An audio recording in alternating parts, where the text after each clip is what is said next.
안녕하십니까. 탱탱구리 채널입니다. 코로나로 인하여 전 세계가 모두 어려운 시기입니다. 정부의 방역 조치를 준수하시고 항상 마스크 착용 잊지 마시기 바랍니다. 2022년 1월 22일 오늘의 브리핑 시작하겠습니다. 바쁜 현대인의 삶을 살아가면서 신문 볼 여유가 없는 여러분을 대신하여 모든 뉴스 중에서 가장 중요한 부분만을 요약하여 정리해드리도록 하겠습니다. 하루 5분 정도만 시청하시게 되면 국내외 세상 돌아가는 내용을 전반적으로 이해하실 수 있겠습니다. 아참, 구독과 좋아요는 탱탱구리 채널의 보약과도 같습니다. 영상이 도움이 되셨다면 구독과 좋아요 꼭 눌러주세요. 그럼 오늘도 행복하고 즐거운 하루 되십시오. 첫 소식입니다.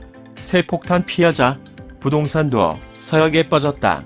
정부의 다주택자 규제 강화로 양도세, 종부세 중과 세금 폭탄을 맞은 자산가들의 관심이 해외 부동산으로 빠르게 옮겨가고 있다. 시중은행 지점들의 자산가들의 해외 부동산 투자 문의가 늘고 있고 부동산 자산에 투자하는 국내 리츠도 해외 자산을 늘리고 있다.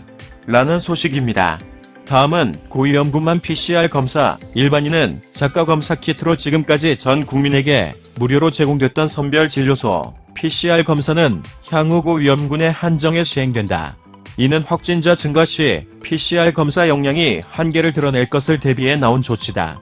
방역당국의 설명에 따르면 현지 1일 PCR 검사 역량은 75만 건 정도이나 최근 확산세를 감안하면 PCR 검사 한계치인 85만 건도 넘어설 수 있는 분위기다.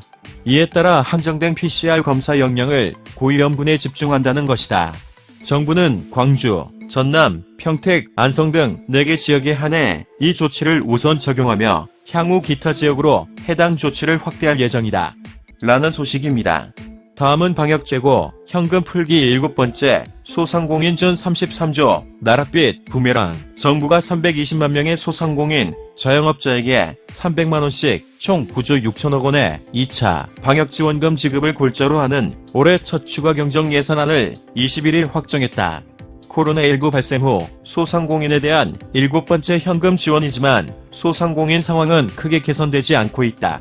급조된 일회성 현금 지원만 계속된 결과다. 소상공인자 영업자들이 체감하는 효과는 높지 않은데 결과적으로 재정 부담만 키웠다는 지적이 나온다. 라는 소식입니다. 다음은 LG엔솔 110조 환불금에도 맹모추는 코스피 13개월 만에 최저. 21일 코스피는 전날보다 0.99% 하락한 2834.2도에 마감했다. 종가 기준 2020년 12월 29일 이후 1년 1개월여 만에 최저 수준이다. 이날 110조 원 규모의 LG에너지 솔루션 청약 증거금 환불이 진행되며 개인 수급이 개선될 것이란 기대가 있었지만 지수를 방어하기에는 역부족이었다. 개인 투자자들이 8,970억 원어치를 순매수했으나 기관과 외국인이 각각 2,231억 원, 6,438억 원을 순매도하며 지수를 끌어내렸다. 라는 소식입니다. 다음은 청약 대여 LG엔솔 놓쳐서 아쉽다고요. 공모주 펀드로 다시 잡으면 되죠. 올해 기업 공개 최대어로 꼽히는 LG에너지 솔루션 일반 청약이 마무리되면서 여기에 참여하지 못한 이들의 아쉬움도 커지고 있다. 비록 청약에 참여하지 못했다 하더라도 상승 흐름에 편승할 수 있는 방법이 있다. 대표적 방법이 바로 공모주 펀드를 통한 투자다. 공모주란 비상장 기업이 상장하면서 청약 과정을 통해 주식을 분배하는 것을 말한다. 일반 투자자들이 직접 공모에 참여할 수도 있지만 배정받을 수 있는 수량이 워낙 제한적이다 보니 공모주 펀드에 투자함으로써 더 나은 수익률을 기대할 수 있다. 라는 소식입니다. 다음은 뺏기고 주고받고 붕어빵 2. 윤 공약. 여야 대선 후보의 상대 공약 뺏기기가 도를 넘고 있다. 이름 가리고 보면 누구 것인지도 모르겠다는 평가까지 나올 정도다. 지지율이 박빙인 상황에서 표에 도움이 될 만한 서로의 공약을 좌클릭, 우클릭, 무분별하게 채택하다 보니 일어난 일이다. 전문가들은 이 같은 선거공학적 정책 행보가 오히려 정책 대결이 아닌 네거티브 경쟁만 부각시킨다고 지적했다. 라는 소식입니다. 다음은 롯데 미니스톡 점포 2,600개 확보. GS 맹추격. 롯데가 미니스톡 인수전 우선 협상제로 선정되면서 그동안 CU압 GS25 양광 체제였던 편의점 업계의 판도 변화가 예상된다. 특히 소량 상품을 1시간 내 배송하는 퀵커머스 서비스가 향후 편의점 판도를 가를 것으로 예상되는 상황에서 세븐일레븐이 이번 인수로 고객과 물리적 거리를 대폭 줄이는 거점 마련에 성공했다는 평가가 나온다. 라는 소식입니다. 다음은 TV 드라마 속 화려한 원장님은 개뿔, 대머리, 의사 웹툰에 웃음 터졌다. 의사가 하루 종일 환자 한 명을 받지 못해 돈벌이를 고민할 것이라고 상상이나 했을까?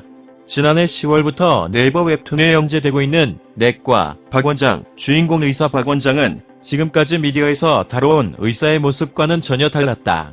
TV 드라마 속 선망의 대상인 의사 모습을 꿈꾸며 의대에 들어가기 위해 삼수를 불사하지만 유급의 아픔과 국가 고시의 난관, 인턴과 레지던트를 거쳐 전문의 자격시험을 통과하기까지 쉽지 않은 고난들을 마주한다. 고통 속에서도 언젠가 이루게 될 것이라 기대한 찬란한 인생은 온데간데 없고 자기 이름을 딴 병원 앞에 선 그의 모습은 성인병 덩어리의 40대 대머리 아저씨에 불과했다. 지금까지 본 적 없는 의사의 현실적인 삶을 그린 만화가 인기를 끌고 있다. 라는 소식입니다. 다음은 강남, 송파도 떨어졌다. 숨죽인 전세시장, 3월 새 학기 이사철이 다가오고 있음에도 아파트 전세 가격 하락 전환이 서울 강남구, 송파구 등 주요 지역으로까지 확산되고 있다. 서울 역시 매매 시장에 이어 전세 시장에서도 전셋집을 구하는 수요보다 세입자를 찾는 사람이 늘었다. 무리해서 전셋집을 구하기보다 시장을 좀 더 관망하겠다는 심리가 커지면서 서울 일부 지역에서는 전세 매물이 크게 쌓여가고 있다. 매매 시장에 이어 전세 시장에서도 공급이 수요보다 많은 상황이 전개되고 있다. 이날 한국부동산원이 발표한 서울 아파트 전세 수급 지수는 93.1로 7주째 기준선을 밑돌고 있다. 전국은 5주 연속, 수도권은 6주 연속 수치가 100보다 작다. 전세 수급 지수가 기준선 이상이면 전셋집을 구하는 수요가 이하이면 세입자를 구하는 수요가 많다는 의미다. 라는 소식입니다. 이상으로 2022년 1월 22일 오늘의 브리핑 마치겠는데요. 도움이 되셨으면 좋겠습니다. 탱탱구리 채널 끝까지 시청해주셔서 감사합니다. 내일 다시 뵙겠습니다.